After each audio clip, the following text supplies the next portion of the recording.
Root mean square value of EMF.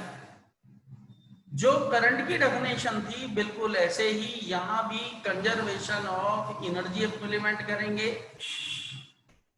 Definition क्या होगी? The RMS value of EMF in AC for the full cycle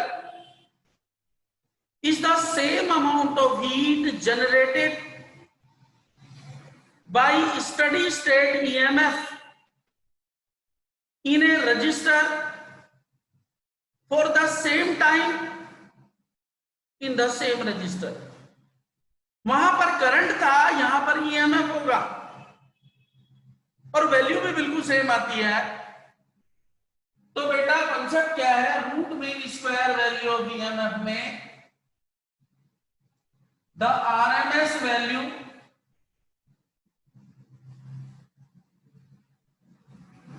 of EMF in AC for full cycle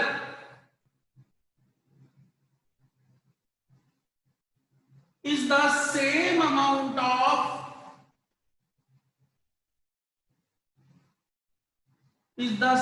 amount of heat generated by steady state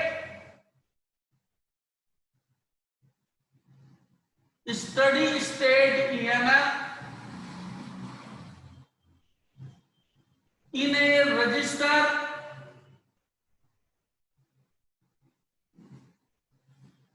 for the same time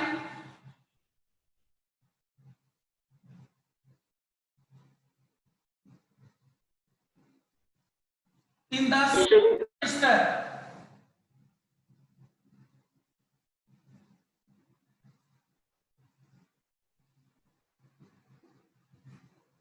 केवल steady state EMF को पहले किसी register पर implement करो, देखो उसने कितनी heat generate की, और same amount of heat generate करने में जितनी ऑल्टरनेटिंग करंट की रिक्वायरमेंट होगी that is called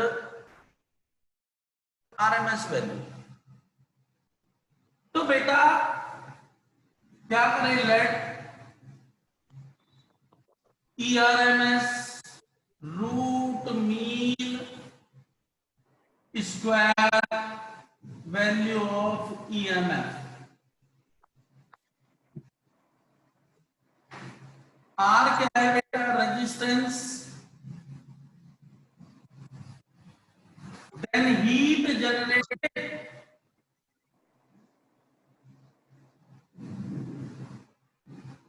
by steady state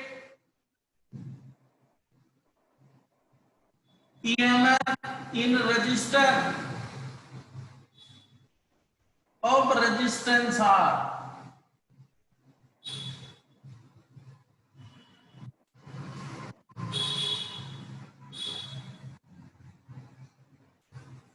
तो H इक्वल्स टू बेटा E RMS square upon R into T। The equation of EMF in AC E equals to beta E naught sin of omega t।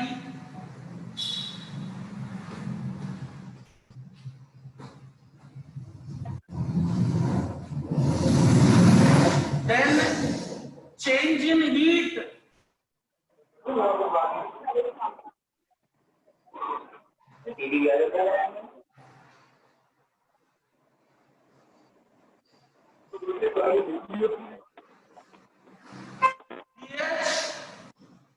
equals to beta E naught E square R upon T।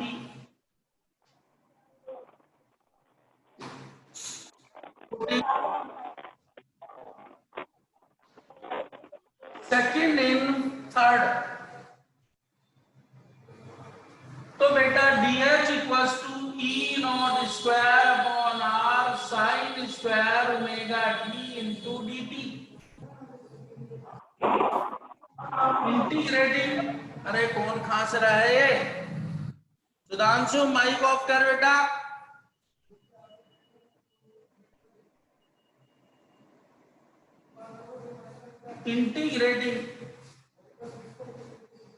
Integration of dh equals to e not square upon r integration of sine square omega t।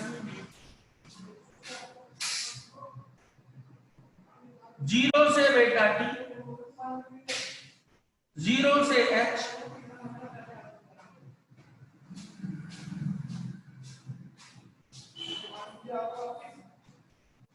और इसको लिखते हैं बेटा, मैंने पिछली class में बताया था 1 minus cos 2 omega T upon 2 D.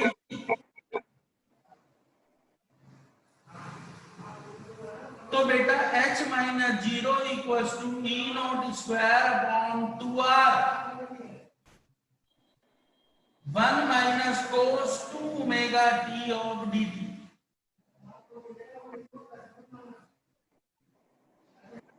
Not square upon 2r, 1 का बेटा t minus sine of 2 omega t upon 2 omega और 0 से t। Hello sir. अरे सुधांशु बेटा, ओ सुधांशु। हाँ सर। बेटा माइक ऑफ कर ले। सर मैं पूछ रहा था ये चैप्टर आज स्टार्ट हुआ है, कल पिछले बार में स्टार्ट हो गया था? ये बेटा पिछली क्लास में स्टार्ट हुआ था। तू कहाँ था पिछली क्लास में? मैं तेरे को क्या ही मैसेज किए? सर पिछली क्लास में मेरा एक्चुअली ना रिचार्ज खत्म हो गया और फिर मैंने देख ली थी वैसे वीडियो, तो मैं समझ रहा कि ईएमएफ एजेंट क्या है। ठीक है।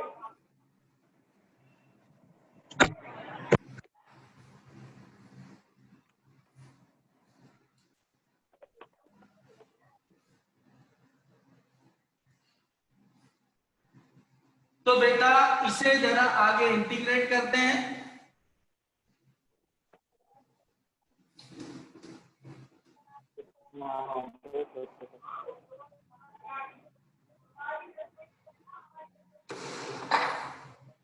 तो यहां पर क्या हुआ बेटा, h equals to E not square upon 2r,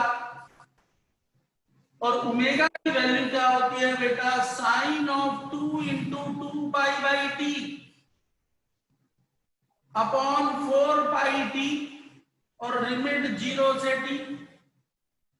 h equals to E not square upon 2r, upper limit t minus sine of 4 pi t upon t upon 4 pi upon t minus 0 plus 0।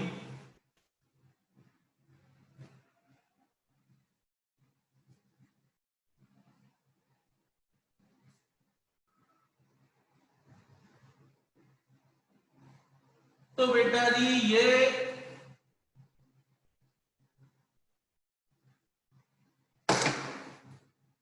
Heat आ गई बेटा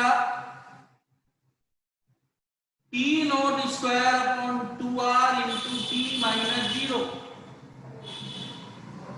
heat बेटा E not square T upon 2r। This is equation number 4। From 3 and 4 E not square t upon 2r equals to E RMS square R upon t।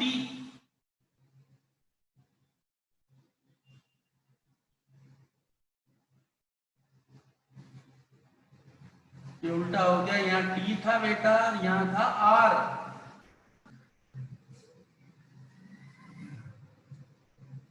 तो upon R, R से बेटा R, T से बेटा T। तो E not square upon 2 equals to E RMS and E RMS square and E RMS equals to E naught upon root 2। या बेटा E RMS equals to 0.707 of E naught या बेटा ERMS equals to 70.7% of E not.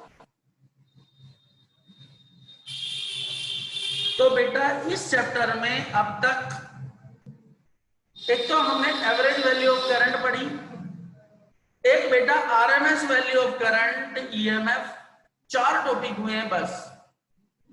सबसे पहले जब chapter शुरू हुआ था तो हमने करंट की डेफिनेशन की बात की थी। ऑल्टरनेटिंग करंट हो गया, डायरेक्ट करंट हो गया, ट्रांजिएंट करंट हो गया। फिर हमने एवरेज वैल्यू ऑफ करंट निकाला, एवरेज वैल्यू ऑफ EMF निकाला, फिर root mean square value of current और root mean square value of EMF। मैंने आपसे बात की थी कि बेटा जो हम इलेक्ट्रिसिटी यूज करते हैं, जो ऑल्टरनेटिंग करंट यूज करते हैं हाउस होल्ड या किसी कंपनी में या किसी भी फैक्ट्री में जो कमर्शियल पर्पज पर वो यूज करते हैं, उसका मल्टीपल हमेशा 1.1 होता है। 110 वोल्ट, 330 वोल्ट, 220 वोल्ट, 440 वोल्ट। तो ये जो वेरिएशन ऑफ द 1.1 का जो वेरिएशन है वो due to the form factor. Form factor that is the ratio of root mean square value and the average value. जब मैं रूट मीन स्क्वायर वैल्यू को एवरेज वैल्यू से डिवाइड करता हूं तो दोनों का रेशियो 1.1 आता है। इसलिए जो ऑल्टरनेटिंग करंट होती है वो 440 वोल्ट, 220 वोल्ट, 110 वोल्ट इस तरह के वेरिएशन में होती है। तो बेटा यदि मैं अब बात करूं पहले फॉर्म फैक्टर की, फिर इसके 2-3 क्वेश्चन बताता हूं कैसे बेटा क्वेश्चन करते हैं।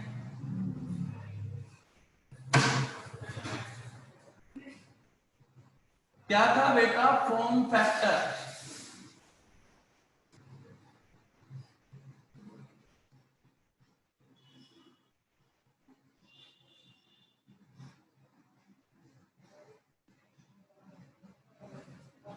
The ratio of RMS value of EMF to the average value of EMF in AC is known as form factor। क्या कहते हैं इसे हम? Form factor. And the form factor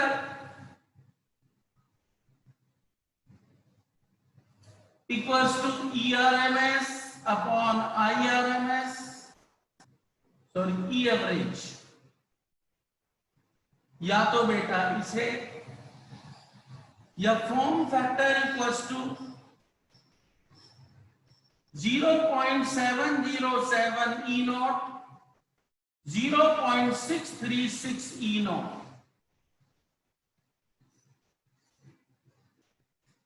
form factor equals to 707 upon 3636। Form factor equals to बेटा 1.1। इस 1.1 form factor की वजह से, क्योंकि किसी भी जब मैं सर्किट में ऑल्टरनेटिंग करंट कंसीडर करता हूं बेटा, तो करंट के वेरिएशन 2 तरह से होते हैं। एक एवरेज वैल्यू, एक बेटा रूट मीन स्क्वायर। तो root mean square EMF divided by average value of EMF को हम फॉर्म फैक्टर कहते हैं। और वो जब मैंने सोल्व किया वो आया था 1.1। यही रीजन होता है कि हमारे यहाँ जब कोई जैसे फैन है, फैन के जब पैरामीटर्स आप लिखेंगे, फैन खरीदा आपने तो वहां लिखा होगा 220 वोल्ट, 50 हर्ट्ज एंड 100 वॉट। तो ये जो एम्पियर भी तो लिखा रहता है 1.1 का होगा सर। हाँ बेटा, सर उसके एम्पियर भी तो लिखी रहती है। वो बेटा हाँ करंट भी होता है, पर जो बेसिक पैरामीटर होते हैं ना बेटा, जब बल्ब लेने जाते हो आप या कोई भी डिवाइस, जैसे आजकल एक स्टैंडर्ड पैरामीटर आया एमएएच, तो जो बैटरीज है वो एमएएच में आती है, कितने मिली एम्पियर पर आवर तक करंट पास होगी। जैसे सेल फोन पर बैटरी होती है उस पर लिखा रहता है कितने एमएएच, 470 एमएएच हाँ है बेटा। तो कितने घंटे तक वो अलग पैरामीटर है, पर जो आप कोई डिवाइस जैसे इलेक्ट्रिक मोटर खरीदने जाओ, फैन खरीदने जाओ, गीजर खरीदने जाओ, तो वहां पर जो बेसिक पैरामीटर्स होते हैं वो लिखे होंगे 220 वोल्ट, तो सर हॉर्स पावर क्या होता तभी है? 220 वोल्ट, उसकी पावर और उसकी फ्रीक्वेंसी। अब जैसे इन्वर्टर है, इन्वर्टर खरीदने जाओगे वो कहता है कितने वीए का है, तो वीए का मतलब हो वोल्टेज इंटू करंट, वो भी तो पावर ही है। जब आप बैटरी खरीदने जाते हो तो वहां पूछना पड़ता है कितनी प्लेट्स की हैं और कितने एम्पियर की हैं, क्योंकि वोल्टेज तो फिक्स है, 12 वोल्ट ही होगा। एम्पियर है तो अच्छी बैटरी है, 150 एम्पियर है तो थोड़ा कम चलेगी, 100 एम्पियर है तो और कम चलेगी। अब जैसे आपकी बाइक है, स्कूटी है, उसमें 12 वोल्ट की बैटरी लगी, लेकिन उसे करंट की रिक्वायरमेंट कम होती है, कोई 30 एम्पियर पर होती है, कोई 20 एम्पियर पर होती है। जितने एम्पियर ज्यादा बढ़ेंगे उतनी नंबर ऑफ प्लेट्स बढ़ेंगी, नंबर ऑफ प्लेट बढ़ेंगी उतनी कॉस्ट बढ़ेगी, उतने उसका साइज बढ़ेगा। तो बैटरीज के लिए अलग पैरामीटर्स होते हैं, एसी डिवाइसेस के लिए अलग पैरामीटर्स होते हैं। तो बेटा यहाँ पर जब भी आप कोई भी जैसे फैन खरीदने जाओ, गीजर है, कोई भी डिवाइस खरीदने जाते हैं तो इस तरह के पैरामीटर्स होते हैं। तो मेरा कहने का मतलब ये था कि यदि आपसे कोई बात करने लगे कि भैया जो ऑल्टरनेटिंग करंट होती हैं इनकी जो वोल्टेज है वो ऐसी क्यों होती है, 11,000, 33,000, 220 वोल्ट, 110 वोल्ट, 440 वोल्ट, तो सब में 11 का मल्टीपल होता है। एक्चुअल में वो 11 का मल्टीपल नहीं है, वो 1.1 मल्टीपल है, और ये 1.1 मल्टीपल जो है उसे कहते हैं हम फॉर्म फैक्टर। तो इन 4 टॉपिक्स का एक कंक्लूजन हुआ, हमें यह पता लगा कि जब आप अल्टरनेटिंग करंट यूज करेंगे तो अल्टरनेटिंग करंट में फॉर्म फैक्टर 1.1 होता है। तो बेटा ये चैप्टर की स्टार्टिंग में केवल करंट और वोल्टेज की बात की थी, ईएमएफ की बात की थी। करंट हमने एवरेज में निकाला, आरएमएस में निकाला, ईएमएफ हमने एवरेज में निकाला, आरएमएस में निकाला। अब यहां पर क्वेश्चनिंग, कुछ तो डायरेक्ट ही क्वेश्चन होते हैं, जैसे पीडीएफ देखोगे उसमें मैंने देखा था एक इक्वेशन लिख दी, उस इक्वेशन में आरएमएस वैल्यू, एवरेज वैल्यू, उसकी फ्रीक्वेंसी, समथिंग जो भी निकाल सकते हैं, इफेक्टिव करंट। और एक बात ध्यान रखेंगे, मैंने आपको पहले भी कहा था, मैं अभी नोट लिख दूंगा, जब भी आपको कोई न्यूमेरिकल मिलता है बेटा तो पीक वैल्यू के लिए कंसीडरेबल होगा, it is the peak value. Average value में भी वो कंसीडर करेगा, इट इज एवरेज वैल्यू, लेकिन आरएमएस वैल्यू को वो कंसीडर नहीं करेगा। तो आरएमएस वैल्यू यदि उसने दी है या नहीं लिखेगा वो, यदि आपको लिखा 220 वोल्ट तो it would be RMS value. तो जैसे एक छोटा सा क्वेश्चन लेता हूं, उसी में कई पार्ट बना दूंगा मैं जो अब तक पढ़ा है बेटा, जिससे आप थोड़ा सा इन टॉपिक्स को समझे कि हमने ऐसा क्यों किया।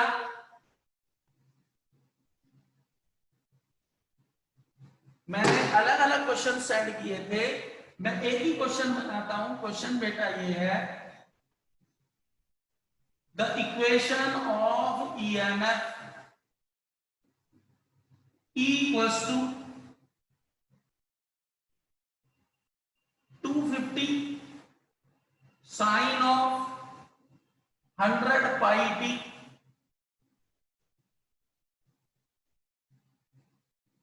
is applied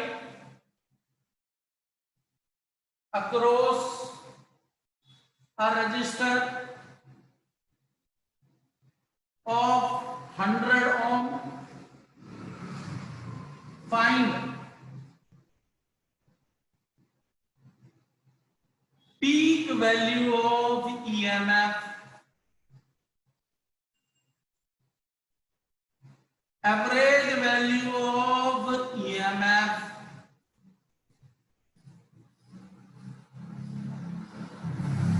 RMS value of current, average value of current in full cycle,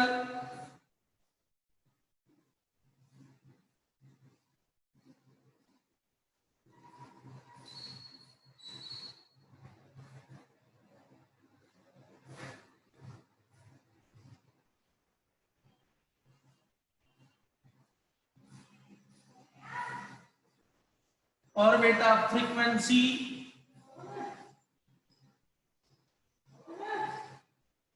EMF at t equals to, मैं पहले निकाल लूं कितने पर वैल्यू आ सकती है बेटा,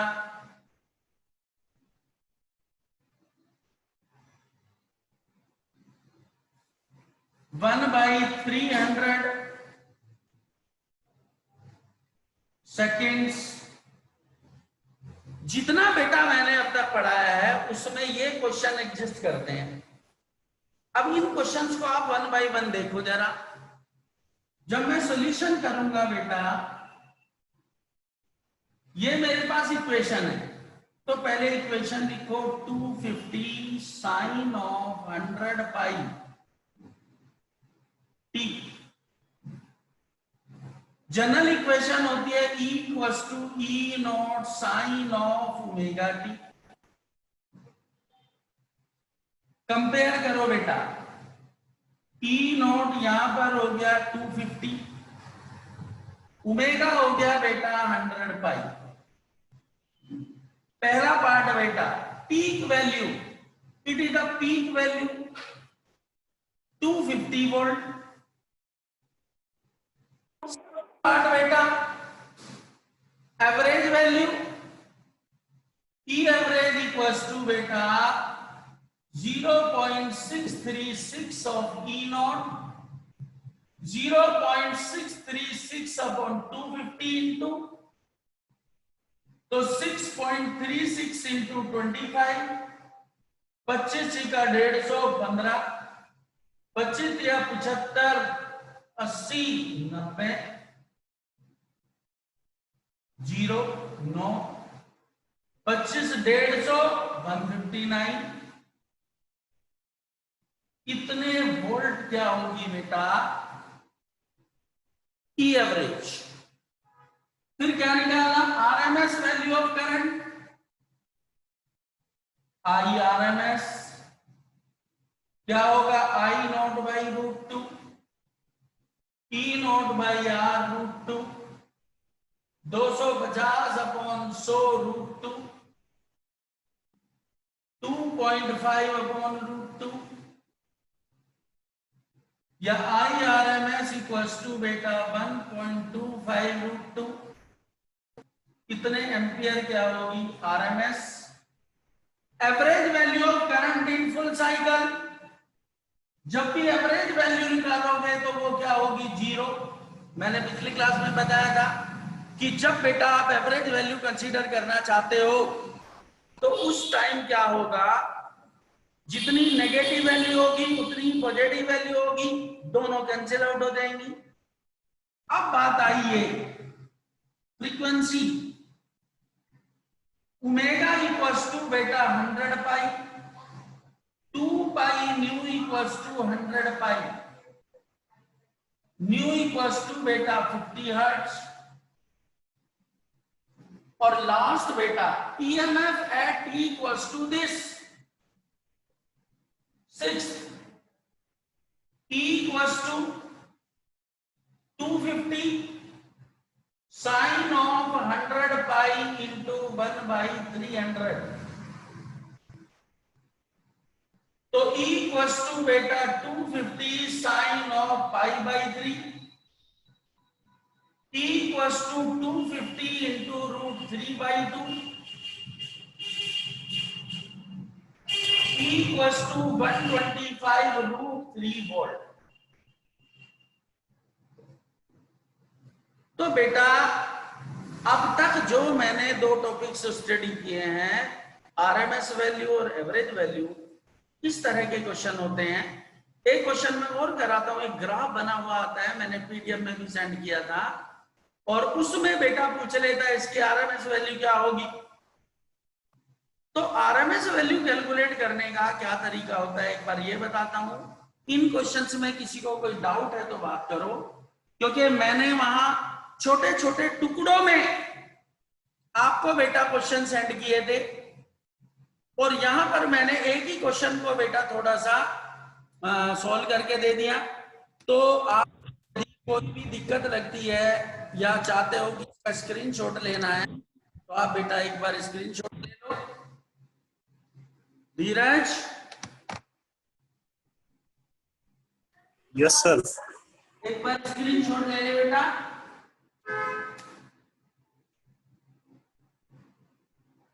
ले लिया सर।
अब बेटा मैं बात करता हूं, इसके बाद एक डायग्राम में क्वेश्चन आता है, उसकी रूट मीन स्क्वायर वैल्यू निकालो या उसकी एवरेज वैल्यू निकालो।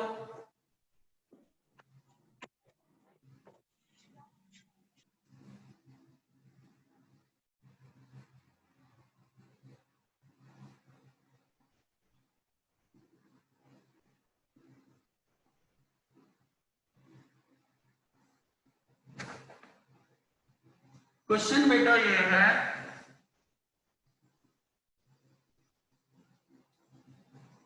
In given graph find IRMS, I note and I average. मैंने जब आपको पीडीएफ भेज दिया तो केवल IRMS की बात की थी, यहां मैं बेटा तीनों उसी से निकाल लेंगे। तो और ग्राफ बेटा कुछ ऐसा है,